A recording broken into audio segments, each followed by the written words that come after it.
Fala pessoal, sejam bem-vindos a mais um episódio de Escrituras e Café. Sou o Claudeni e eu tô com o Tavinho, Brígido.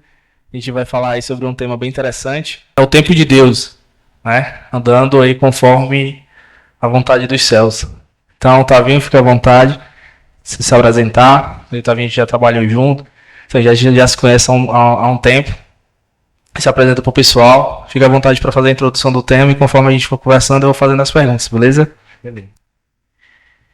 Primeiro, muito obrigado pelo convite.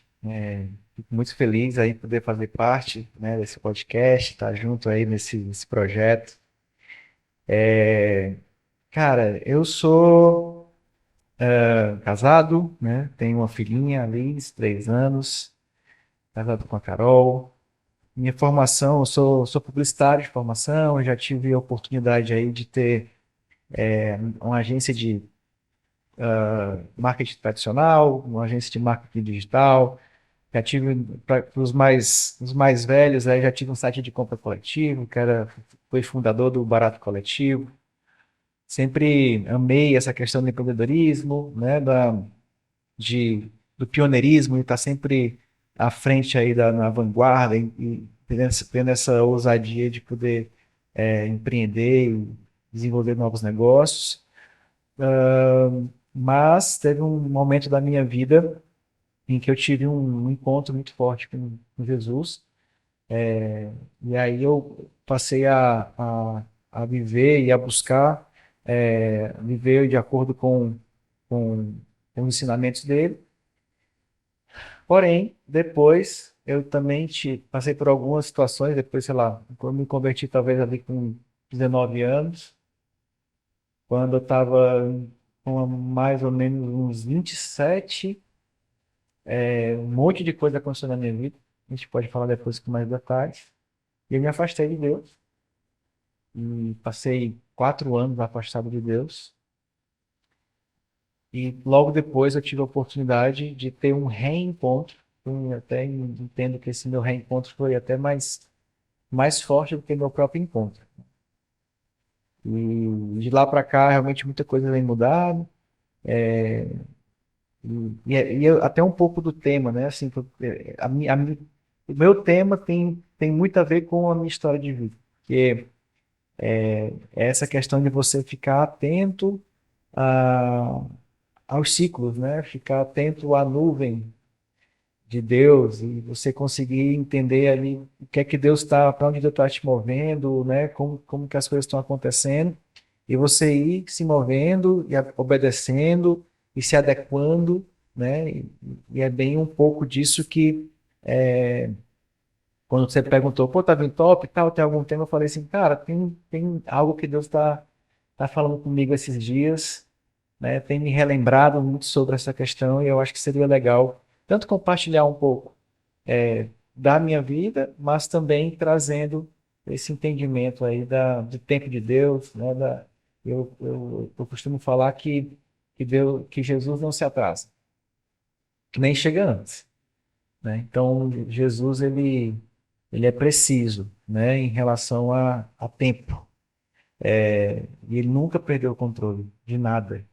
Então, é bem baseado nisso aí que eu acho que seria legal a gente estar conversando hoje.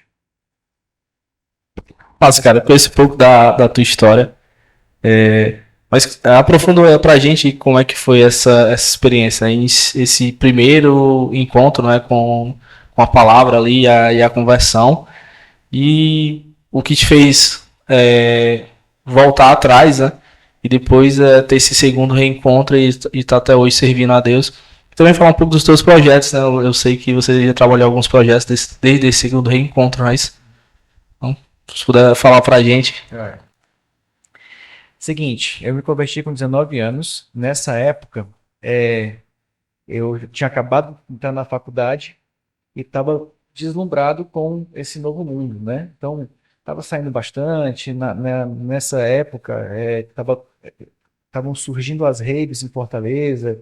Então, acaba me envolvendo e muito inserido nesse contexto de festa, balada, droga e tal, aquela coisa toda. E antes disso, eu sempre tive o desejo de fazer um intercâmbio cultural no outro país. Meus amigos já tinham tido essa oportunidade de passar um ano ali nos Estados Unidos e tudo mais, e eu, poxa, eu quero.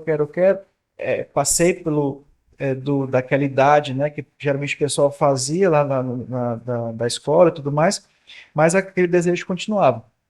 Então, houve uma oportunidade de eu passar um período nos Estados Unidos, meio que por conta própria, não era nenhum um programa de estudo, mas eu ia morar na casa de uma amiga do meu irmão e tal, aquela coisa bem roots, mas eu falei, cara, vou me abraçar com isso e vamos embora. E aí, nessa mesma oportunidade, nesse mesmo período, foi ali em 2003, eu fui trabalhar lá, passei por poucas e boas nos Estados Unidos, é, sofri um bocado, porque imagina, era um garoto, um adolescente, um jovem, super mimado, playboy, nunca tinha arrumado nem minha cama, né? E aí fui viver lá uma situação completamente diferente e por escolha própria. Então eu não podia nem culpar ninguém, né? Ah, tô aqui por conta. Não, foi eu que quis estar ali, né? E aí foi caos, assim, tipo, acabei pegando uns trabalhos bem complicados, né? Para mim, tô falando no meu contexto daquela época, né? Fui trabalhar lavando prato, lavando carro. Pô, nunca tinha lavado meu prato na vida, fui lavar o prato dos outros, né? Eu nunca tinha lavado meu carro, fui lavar o carro dos outros. Aí teve outro momento lá que eu fui ser o assistente do pedreiro. Ou seja, eu fazia aquilo que o pedreiro não queria fazer. E nunca tinha feito na vida, então acabou que foi lá e tal, aquela coisa, e vai ser muito bom porque isso trouxe um crescimento pessoal enorme, né? Um fortalecimento de caráter absurdo, e também foi nesse mesmo período que eu tive meu encontro com Jesus.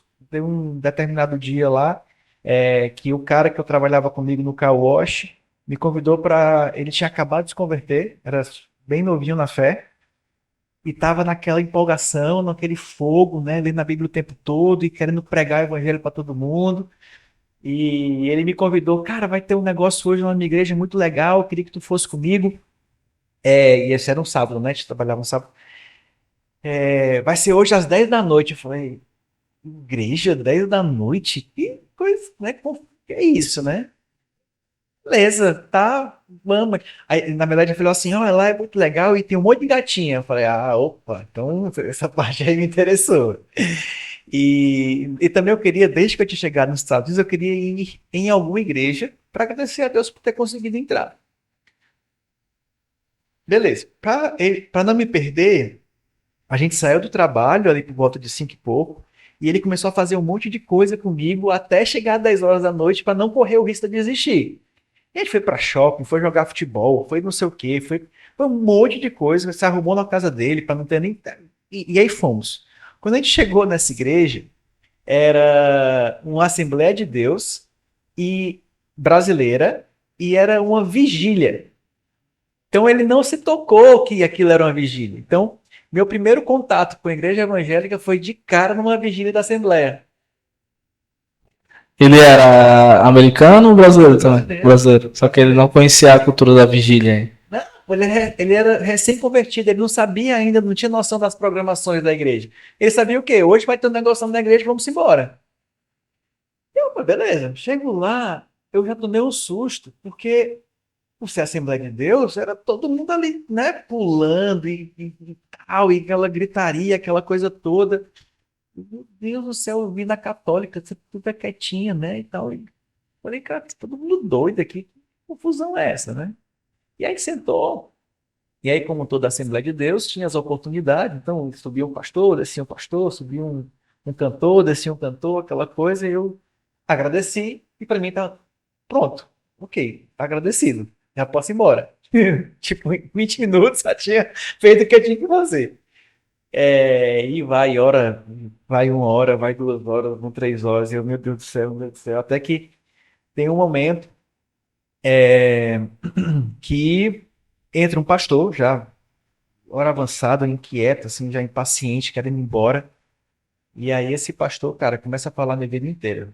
Ele começou a revelar várias coisas de relacionamento do meu pai, relacionamento da minha mãe, e trazendo, ele não só trazia as mazelas, mas também trazia as soluções para aquilo, ó, para isso Deus está falando isso, para isso Deus está falando aquilo.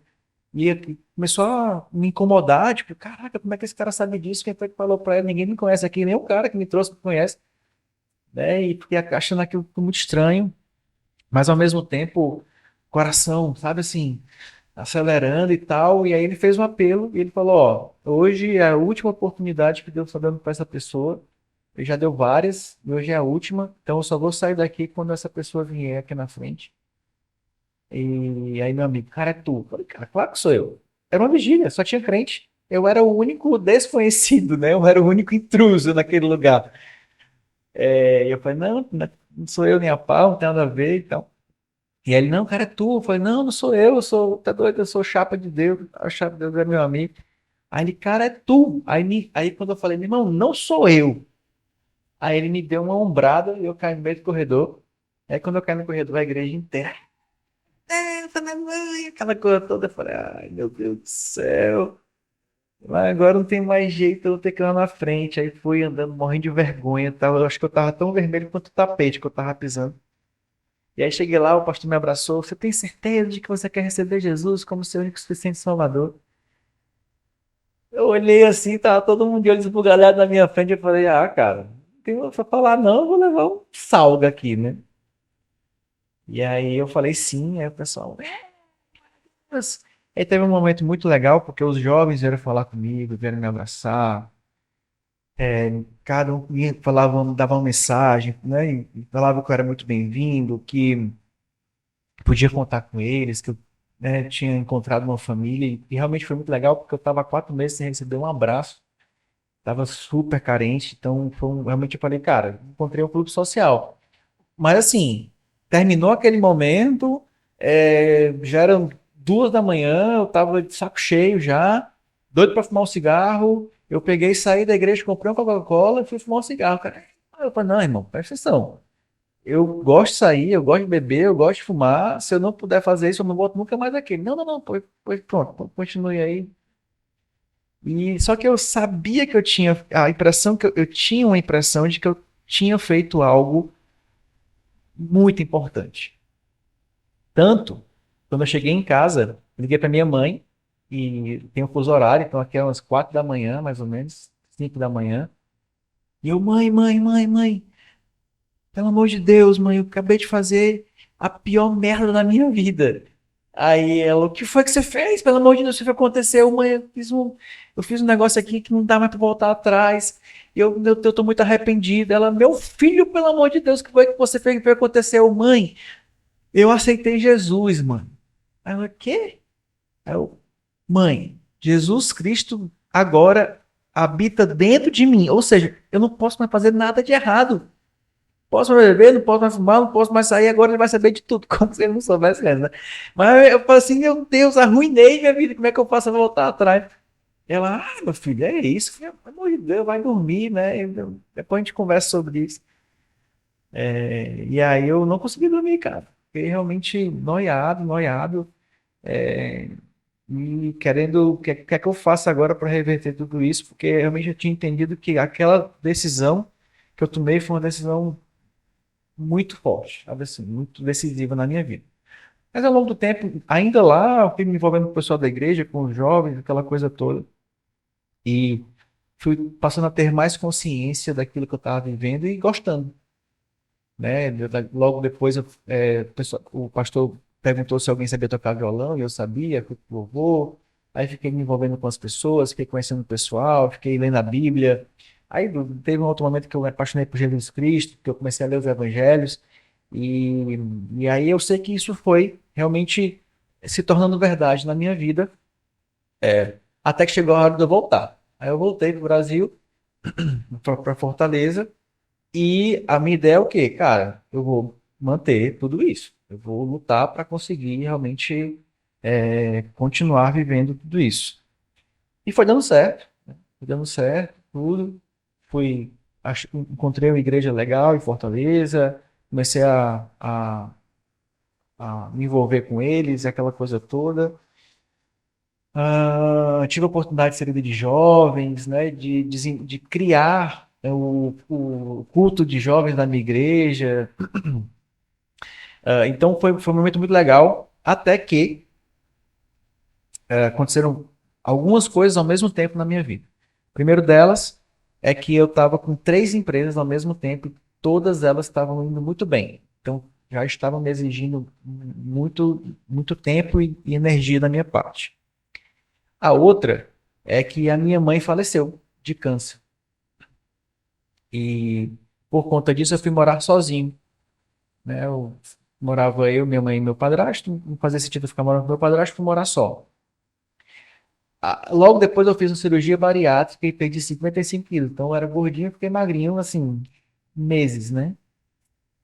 E o outro é que eu pedi para sair da liderança da igreja porque eu não estava conseguindo dar conta do trabalho e do, da liderança da igreja. E o trabalho, como estava indo muito bem, me estava me dando dinheiro. Então imagina, eu estava magro, morando só, com dinheiro, sem mãe e sem nenhuma responsabilidade na igreja. Cara, é um caos.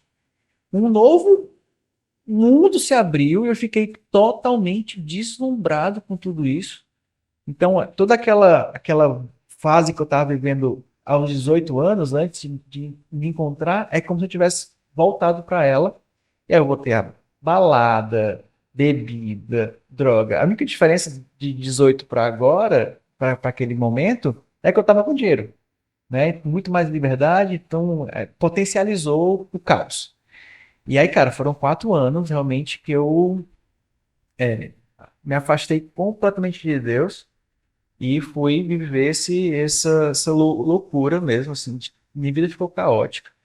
Eu brigava com os meus sócios praticamente todos os dias, porque eu estava totalmente irresponsável, é, e, e perdi, poxa, eu tinha na agência lá, eu tinha um cliente que eu era louco de paixão, para mim era o melhor cliente que eu atendia, era um cliente super relevante para a agência e eu perdi, a marketing, né, a profissional de marketing deixou muito claro que o motivo pelo qual eu estava mudando de agência era eu, que ela não estava mais conseguindo ter o meu suporte, é, e, e aí foram 4 anos nessa pegada, e, e eu estava realmente me destruindo mesmo, mas ao mesmo tempo super empolgado, assim, parecia que eu tinha duas vidas em paralelo, né? Uma que amava estar na balada, né? E mulherada, aquela coisa toda. E outro que tipo, meu irmão, o que eu estou fazendo na minha vida? O Espírito Santo ainda ficava o tempo todo, né, incomodando, e cara, não foi para isso que eu te criei, não foi para isso que você nasceu, existe um propósito na tua vida, e eu saio daqui, Espírito Santo, não quero te ouvir, sabe, me deixa quieto, eu quero viver isso aqui. E ficava sempre nessa luta, até que chegou um momento que eu falei, cara, ou eu tomo uma decisão, ou eu vou morrer. E aí foi quando, em 2015, eu comecei a procurar alguma forma de também. Só que eu também, assim, dentro desse período de 4 anos, eu tentei sair dessa vida em alguns momentos, mas eu não conseguia. Eu era atraído de volta, assim, sabe? Então, não quero mais e tal, não sei o que. Eu ia para acampamento, não, pronto, chegou o fim aí, depois cair de novo, sabe? E aí, quando foi 2015, eu falei, não, eu preciso de um lugar que eu vá ter pelo menos um bom tempo para desintoxicar, né? Afastada de tudo e de todos, para ter esse meu momento aqui. Foi quando eu descobri que a base mundial da Jocum era no Havaí. Porque para mim, Jocum é missão, né? E missão é na África. E aí um amigo meu foi para a base mundial da Jocum e falou, eu tive lá, é muito legal e tal, passei 3 meses lá. Eu falei, e como é que é na África? Ele, não é na África. É no Havaí. Eu falei, no Havaí? Como assim, né? Pô, ele me mostrou lá, achei maravilhoso e tinha como fazer a ETED, né, que é o nome no Brasil e lá é DTS, então dá para fazer a ETED lá no Havaí. Eu falei, meu irmão, achei, encontrei, é para lá que eu vou. Aí ele me ajudou a organizar as coisas e aí para não chegar lá direto no curso, porque meu inglês ainda não era tão bom, eu fui ser voluntário na universidade Passei 3 meses sendo voluntário lá. E aí, quando você é voluntário, eles te dão alimentação e hospedagem. Te davam, né? Não sei como é que tá hoje lá. Mas eles te davam alimentação e hospedagem. E você desempenhava alguma tarefa na cozinha, no jardim, na recepção do hotel, que lá tem um hotel, camareira, tinha manutenção, várias opções lá. Você escolhe de acordo com a tua habilidade e tu passa a trabalhar lá. Então, passei 3 meses sendo voluntário e depois eu entrei no DTS. Desculpa. Depois eu entrei no DTS, aí fiz mais 3 meses de teórico e depois mais 3 meses de prático, e meu prático foi na África do Sul. Então, ao total, foram 9 meses, né, nesse processo. E aí, realmente foi meu reencontro. Tive um reencontro muito forte com Deus lá. Primeiro, porque eu estava isolado. Isolado mesmo. E a maioria das pessoas que estavam lá eram americanas. E meu inglês era muito ruim. Se a pessoa tivesse paciência, eu conseguia entendê-la e me fazer entendido, mas se tivesse muita gente, esquece. Não adiantava, não conseguia.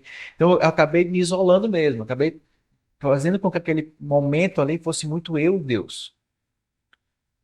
Lá ele era meu melhor amigo, ele era quem eu conversava, quem eu trocava ideia, e eu tive muito tempo eu e Deus. Então foi uma solitude, né? Um processo de solitude. O outro ponto é que o Havaí é mágico. E Kona, que é a área que tem a universidade, a Universidade das Nações, a impressão que eu tenho é que Deus criou o mundo, depois ele criou o Havaí e ele mora lá. Que, cara, é absurdo. Eu nunca fui um cara contemplativo, mas lá tudo é muito bonito, sabe? A natureza grita a glória de Deus, assim, sabe? Então a vegetação, as plantas, as flores, o oceano, você mergulha, é tudo massa, sabe? É uma coisa que eu fiquei, caraca, assim, eu fiquei louco, né? Fiquei maravilhado com a natureza, né? E, e a forma como simples que você consegue viver lá. E o terceiro foi que, e também algo muito importante, foi que lá, finalmente, eu consegui perceber que Deus era meu pai. Hoje eu falo assim, parece uma bobagem, mas até então, desde a minha conversão até aquele momento, eu tinha Deus como Senhor e eu servo. E como servo, a forma que eu tinha de agradá-lo era servindo. Então, a minha cabeça é quanto mais eu servisse, mais eu ia atrair a atenção de Deus e o amor dele. É engraçado mencionar isso, né? Que é o pensamento de muito evangélico brasileiro, né? Quanto mais ele faz, mais ele vai ter um retorno. E às vezes eles acabam deixando de lado a, a maneira correta de glorificar a Deus, né? Total. E aí, quando eu entendi que ele era pai, pra mim, cara, foi bizarro. Esse meu, eu fiquei, bom, explodiu. Eu falei, mano, ele é meu pai. Ele é meu senhor. Mas antes de tudo, ele é meu pai. E como pai, não tem nada que eu faça que vai fazer com que ele me ame mais. E nem nada que eu faça ou deixe de fazer que vai fazer com que ele me ame menos. Ele me ama. E ponto. E, e eu não preciso ficar pedindo permissão para entrar na presença dele, sabe? Eu tenho liberdade, eu tenho livre acesso, eu posso conversar com meu pai, sabe assim? Então foi louco, porque daí eu comecei a ter, gerar um relacionamento de intimidade, coisa que eu não tinha antes. Meu relacionamento com Deus era um relacionamento muito mais formal, sabe? Assim, aquela coisa bem, tipo, cheio de dedos, sabe? E aí, naquela hora, naquele período, se parece que, tipo, quebrou algum, sei lá, cara. Eu passei a criar e desenvolver um relacionamento de intimidade com Deus como que eu tinha tido antes. De conversar com Deus, sabe? De ouvir a voz de Deus, de de receber, de entender o que Deus estava conversando comigo, falando comigo, e de ter insights. Então, assim, esse período foi mágico, foi sublime na minha vida. E também o outro ponto foi que depois desse período de entender quem eu era nele, quem ele é em mim, sabe? Entender gerar esse relacionamento de intimidade com Deus, eu fui para a missão. E aí lá foi quando me veio o senso de propósito. Entender o que era propósito, entender qual era o meu propósito, entender que a minha vida é valiosa para, ou pode ser valiosa para outras vidas, né? E isso foi tomando um espaço muito grande no meu coração, na minha mente, e ao ponto de eu entender assim, cara, eu não consigo me enxergar mais na minha empresa e nos negócios. Eu não sei o que é que eu vou fazer, mas eu já tenho convicção de que não é mais lá. Sabe? Eu não me enxergo, mas não consigo mais me enxergar na agência, na agência de marketing digital, no site de compra coletiva. Então, eu voltei já muito decidido e focado a vender minha participação nas empresas, sabe? E aí assim foi. Eu voltei, vendi minha participação nas 3 empresas e fui para São Paulo para ter um outro processo junto com o pessoal do movimento Dunamis. E aí também meio que para consolidar a minha decisão, sabe? Na minha cabeça era assim, além dessa certeza de que eu já não pertencia mais àquele lugar, eu também tinha muito medo de voltar para lá e correr o risco de perder tudo de novo, sabe? Porque é como se assim, você sai, e quando você volta, tá tudo igual, tá tudo te esperando, né? Lógico, eu já não era mais o mesmo, estava muito mais fortalecido, mas eu tinha medo, cara, de fraquejar e acabar é, abrindo mão de tudo que eu tinha conquistado ali. Isso me traz aquele momento que Jesus vai dar ao deserto, né, para ser tentado, né? Então, aí ele é oferecido várias coisas, reinados, a comida, né, porque ele estava de jejum, então a gente vai colocando em questão todos esses pontos, né, as tentações que podem desviar a gente desse caminho de fé. E também, ao mesmo tempo, você exerceu uma coisa que a gente também vê na Bíblia, né? Só que a pessoa que Jesus conversa, né, que é o rico, questionando, né, o que ele deveria fazer para o reino dos céus. Jesus fala todos os mandamentos ali, ele disse que cumpriu tudo, mas ele não trocou a riqueza dele, né? Então você acabou exercendo ali o contrário. Eu acho que a gente entende que o galardão dos céus é maior e melhor do que qualquer riqueza que a gente tem na terra. Isso é interessante, é bem forte mesmo. Eu acho que naquele momento você estava no caminho certo, de fato. E aí, cara, foi um tempo de consolidação mesmo, de decisão, tipo assim, cara, tô realmente querendo viver isso 100%. E foi massa meu tempo na Dunamis, passei um ano lá em São Paulo com eles, também tive a oportunidade de fazer outras missões para outros lugares, tanto do Brasil como fomos para Moçambique, na África, fomos para o Chile, fomos para o Uruguai.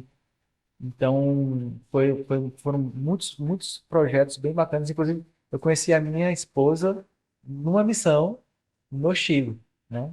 A gente estava no mesmo grupo lá, a gente se conheceu e daí, depois da missão, desse período da viagem, ela foi para São Paulo para fazer o mesmo curso que eu tinha feito no primeiro semestre lá no Dunamis. Aí a gente acabou se conhecendo um pouco mais e terminamos o ano namorando, assim. Então, tô falando de 2017. E aí, quando foi 18, eu voltei para Fortaleza por conta de algo que Deus tinha colocado muito forte no meu coração, que é uma missão urbana chamada Black Sheep. E Deus, cara, ele trouxe tudo. Trouxe o nome, trouxe o porquê do nome, trouxe a palavra, a palavra que justifica o nome e a missão. Ele foi trazendo tudo assim para mim e falou, ó, e aí de Fortaleza. Eu não queria voltar para Fortaleza. Fortaleza, para mim, eu tinha medo de Fortaleza. Fortaleza é nocivo, sabe? Então eu não queria Fortaleza nem a pau. Ele falou, não, mas é lá que eu quero que você vá.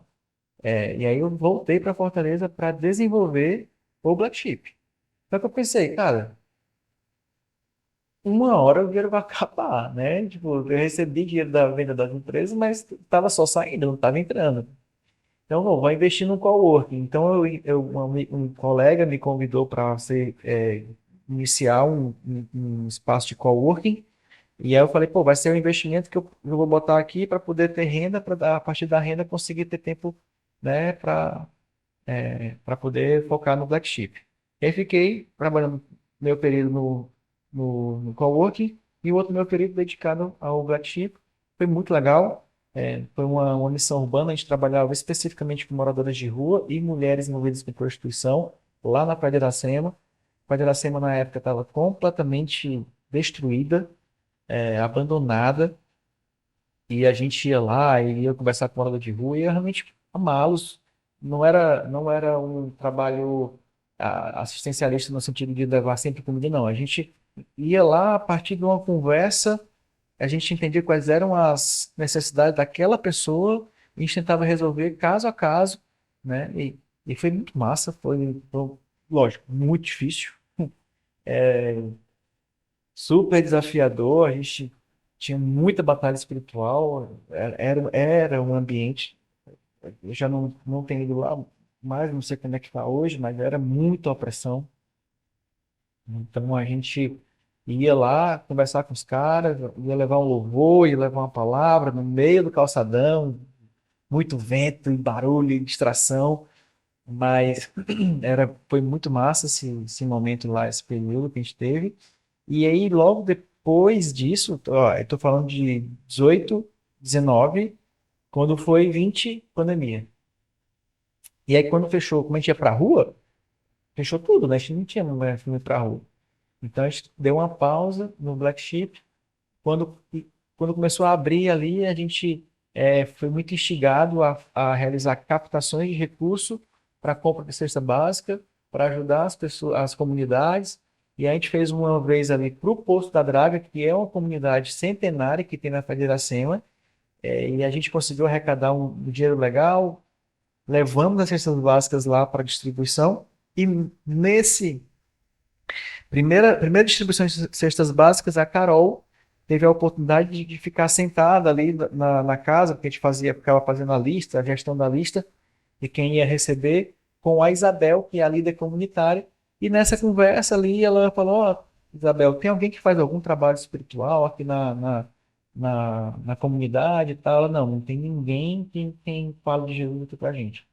Ah lá, então se a gente viesse para cá uma vez por semana para bater um papo, trazer um louvor, uma mensagem, orar, o pessoal ia cortar na hora, pode vir. Aí a gente falou, opa, abriu-se uma porta aqui na comunidade. E aí, a partir desse momento, a gente começou semanalmente a ir para lá, se encontrava começou na casa da Isabel, depois foi para uma casa maior, aí daqui a pouco não cabia mais, fomos pro meio da rua, tinha uma rua sem saída lá, que a gente começou a botar as cadeiras na rua e fazendo na rua.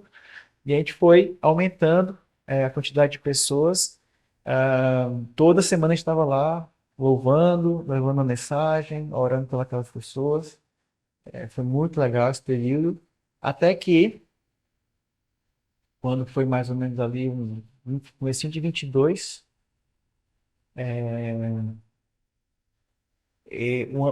um pastor, um amigo meu, falou: pô, cara, que massa esse trabalho que você está fazendo.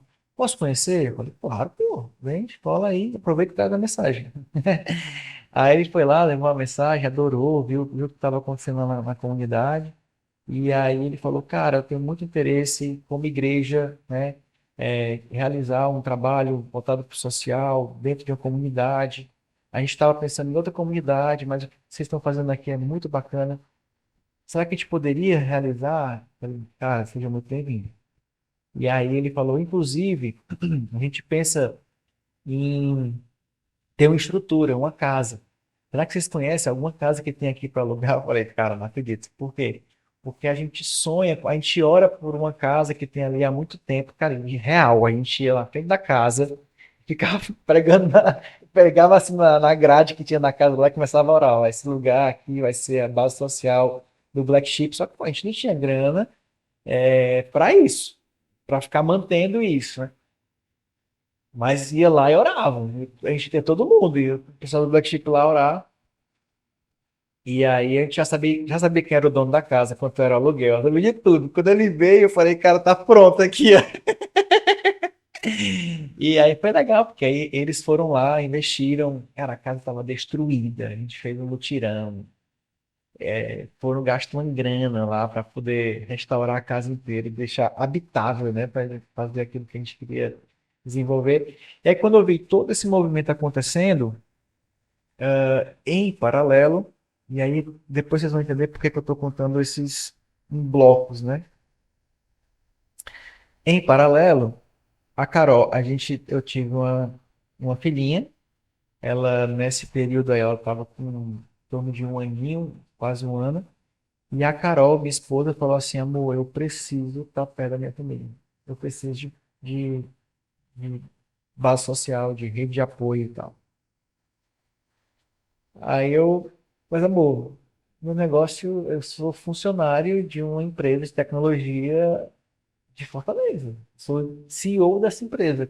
Como é que eu vou simplesmente falar, ei, sócios da empresa? Te falou que eu estou indo lá para 3.200 quilômetros de distância, entendeu? Aí ela, amor, eu estou expondo o meu coração. Eu estou te falando o que eu estou sentindo. Eu preciso estar perto deles. É mesmo, vou orar. E aí teve um dia que eu estava orando e eu tenho um costume assim de orar escrevendo. Eu escrevo a minha oração no caderninho. Vou escrevendo, vou jogando ali tudo, eu vou desabafando, tudo que eu preciso conversar com Deus escrevendo. E aí depois eu sempre faço isso com um louvorzinho, assim, um louvor instrumental e tal, boto um fonezinho no ouvido, fico ali orando e tal. Daqui a pouco eu começo a pensar nas respostas. Então, é como se Deus estivesse me respondendo também, e eu vou escrevendo aquela resposta, e é a forma que eu mais consigo. Deus fala comigo de várias formas, mas sempre que eu estou precisando tomar uma decisão, algo, eu recorro a esse jeito, assim. E aí, nesse momento, Deus falou comigo, falou, ó, hoje a sua missão é a sua família. É uma missão silenciosa, não vai ter você é incrível, não vai ter tapinha nas costas, não vai ter nada. Mas a sua missão hoje é a sua família. Seu campo missionário hoje é a sua casa, o seu lar.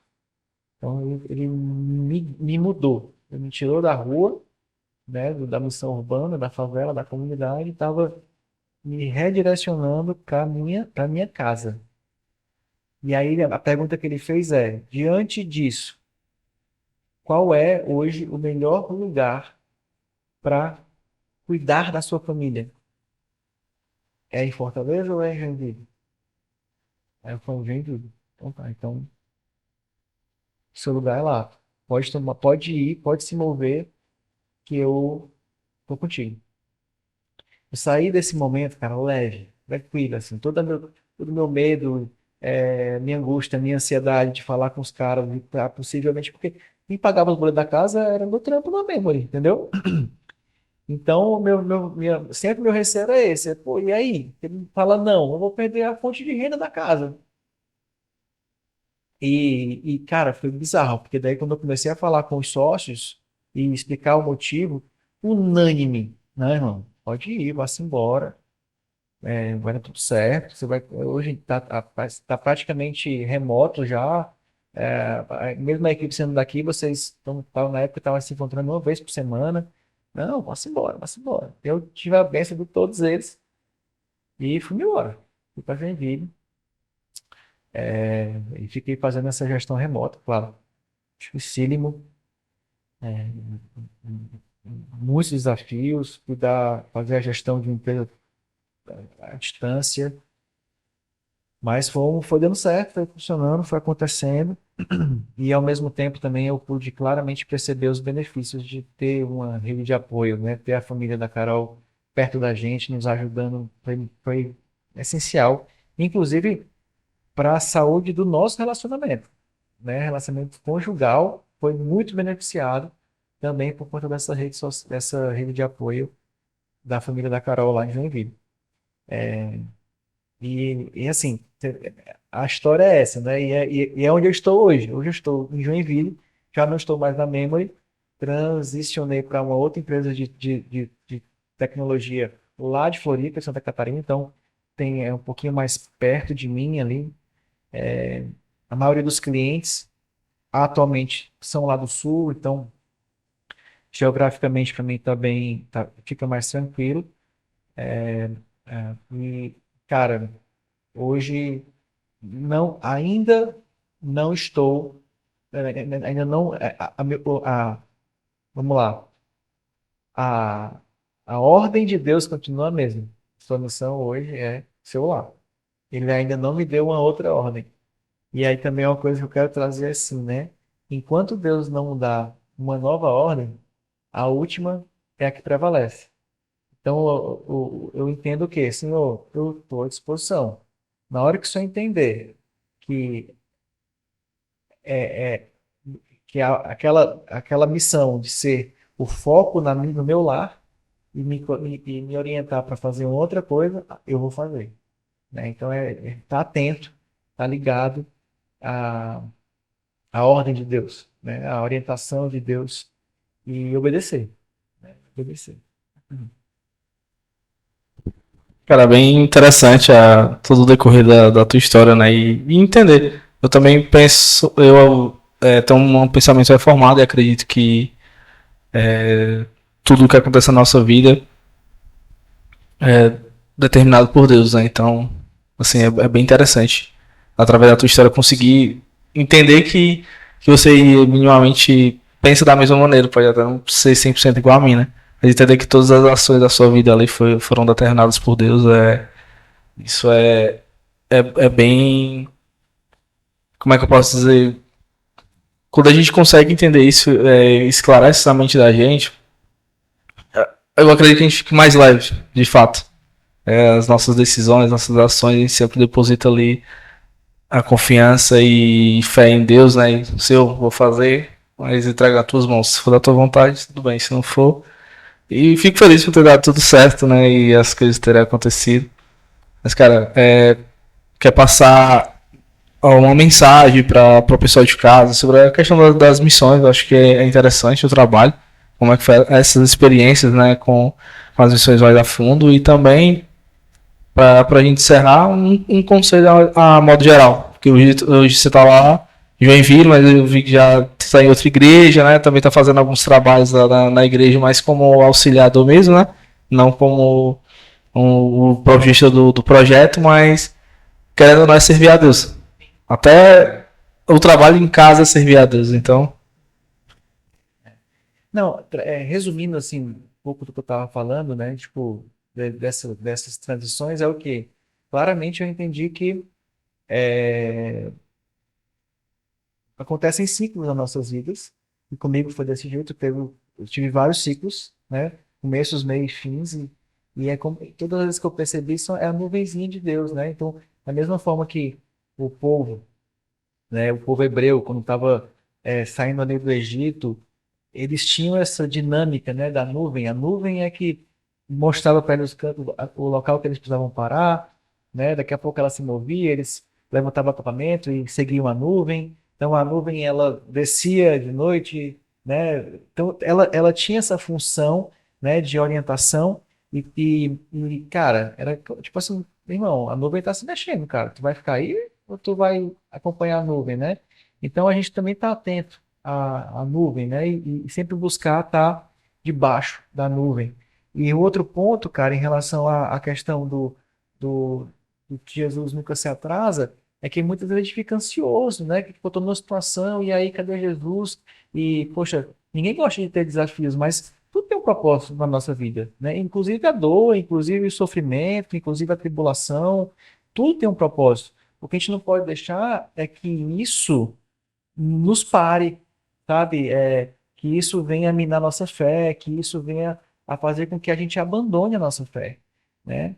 E eu puxei aqui rapidamente alguns momentos na Bíblia que o próprio Jesus, né, situações aqui em que mostra isso de forma muito clara. Um exemplo, o primeiro milagre de Jesus, está lá em João, capítulo 2 versículo 1, né, na qual Jesus transformava em vinho. Pô, aquilo o fato de ter acabado o vinho naquele casamento significava humilhação para aquele casal e para a família, para os pais daquele casal.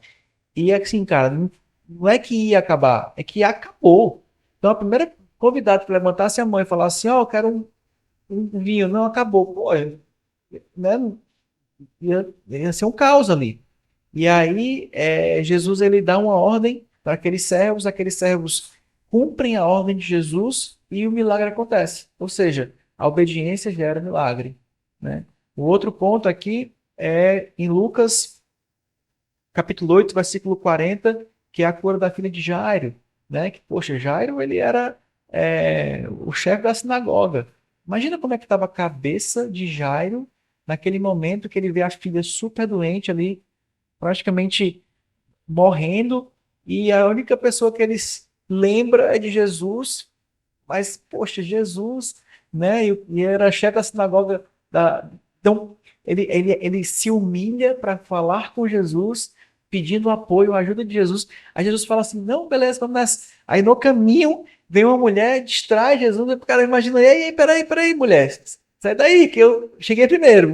Eu primeiro resolver o BO lá, depois de volta aqui para te ajudar, né? O cara tava desesperado. Aí Jesus disse: não, peraí, para aí, dá um tempinho, vou resolver aqui o BO.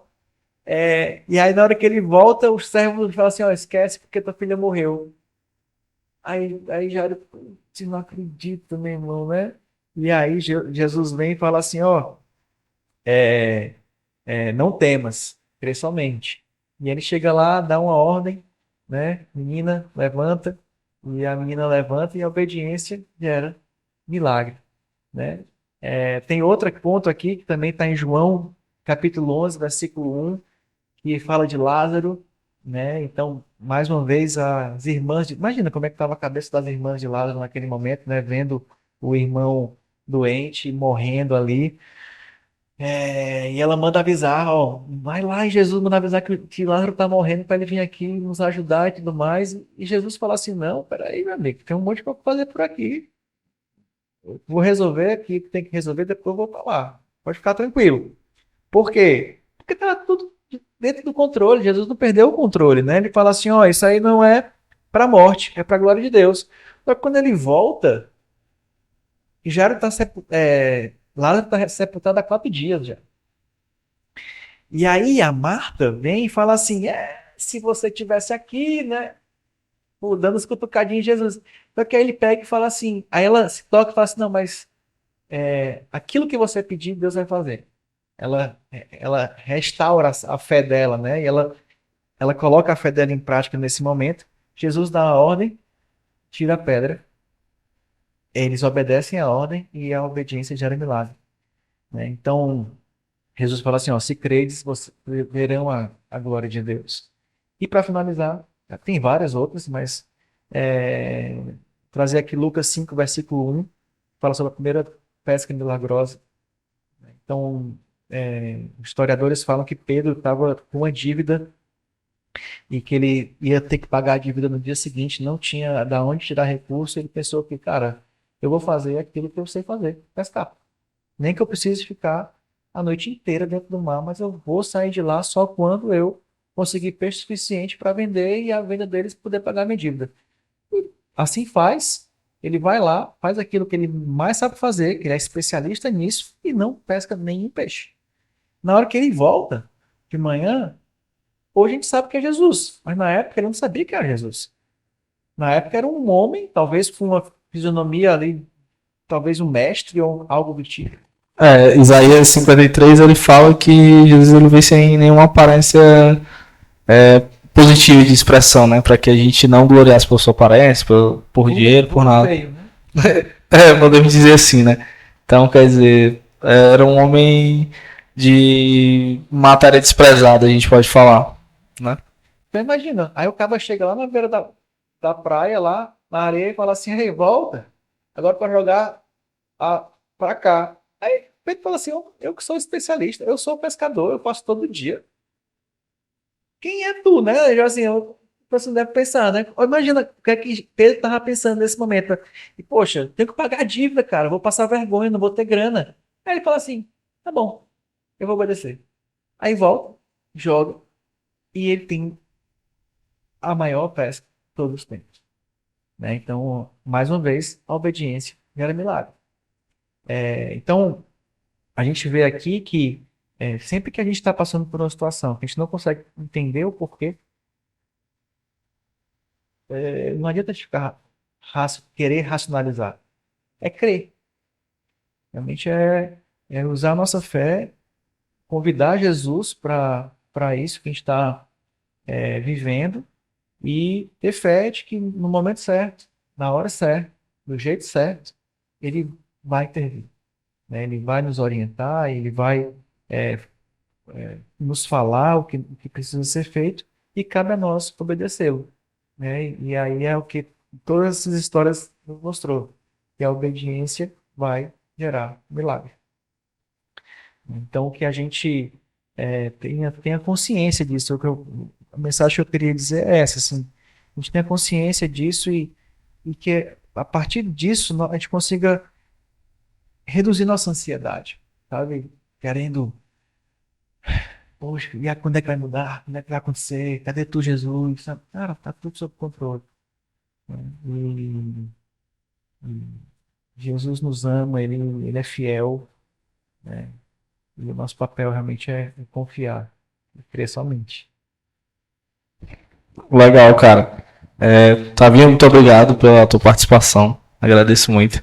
Sei que você tá com a semana corrida, eu veio aqui pra passar uma semana em Fortaleza. Eu aproveitei esse tempo pra te convidar pra essa conversa. Mas espero que a tua história consiga assim, despertar outras pessoas sobre a questão da missão, sobre entender o propósito de Deus na vida de cada um e confiar mais em Deus também, né? Sobre aquilo que a gente coloca no nosso coração. Às vezes também a palavra de Deus ela diz o seguinte: às vezes o homem ele coloca algo no seu coração, né? Mas é Deus que determina o caminho por qual ele vai, né? Então, ter essa confiança, depositar isso em Deus é importante. E toda essa conversa que a gente teve mostrou muito isso. Então, realmente fico grato aí pela essa conversa de hoje, beleza? Beleza, cara. Obrigado mais uma vez pelo convite. E espero que essa mensagem tenha trazido esperança aí pro teu coração. Valeu, mano.